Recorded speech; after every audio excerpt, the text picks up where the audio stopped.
Адной з самых вялікіх загадак гісторыі Беларусі я называю Наваградак. І вось чаму. Гісторыкі доўга спрачаліся, калі ўзнік гэты горад. Называлі 11, 12 і 13 стагоддзя, аж пакуль археолагі не даказалі, што населены хрышчанымі славянамі Наваградак існаваў з канца 10 стагоддзя. Але гэта не загадка. Загадка – культурная і эканамічная сіла Наваградка 11-13 стагоддзяў, роўнай якой у той час не было ва ўсёй усходняй Еўропе. З канца 50-х гадоў мінулага стагоддзя навакольны горад старажытнага Наваградка каля 20 гадоў капала група ленінградскіх археолагаў на чале з прафесаркай Фрыдай Гурэвіч. Яе выніковая кніга «Древний Навагрудак», якая выйшла ў 1981 годзе і ніколі не перавыдавалася, адно з евангелляў беларускага гісторыка. У Наваградку 12 стагоддзя існаваў цэлы квартал ювеліраў, якія займаліся апрацоўкай золата і срэбра. Гэтага не знойдзена больш нідзе. Дамы ювеліраў у Наваградку былі, увага, 2- і нават 3-павярховыя.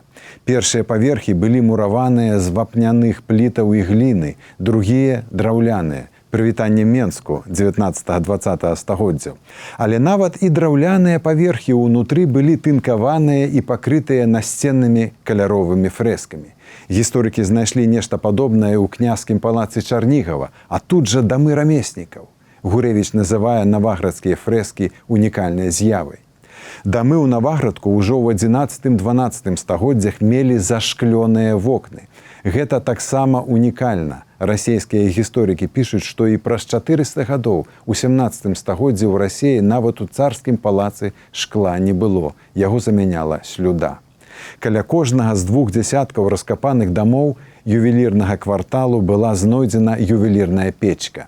Але вырабы наваградскіх ювеліраў былі адносна простыя ў параўнанні з Новгарадам ці Полацкам.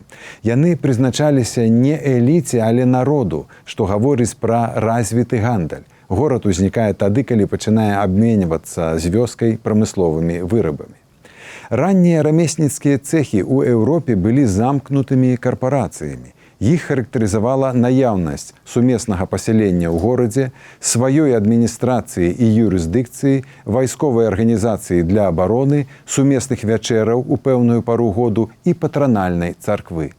Доказы існавання ў Наваградку ўсяго гэтага, за выключэннем царквы, знайшла Фрыда Гурэвіч. А царкву яна не знайшла, бо раскапала толькі частку таго кварталу. Гэта сведчыць, што Наваградак ужо ў 11-12 стагоддзях меў цэхавую арганізацыю рамеснікаў і практычна нічым не адрозніваўся ад тагачасных гарадоў Нямецчыны, Чэхіі або Польшчы. Фантастыка! Як такое магло ўзнікнуць і чаму?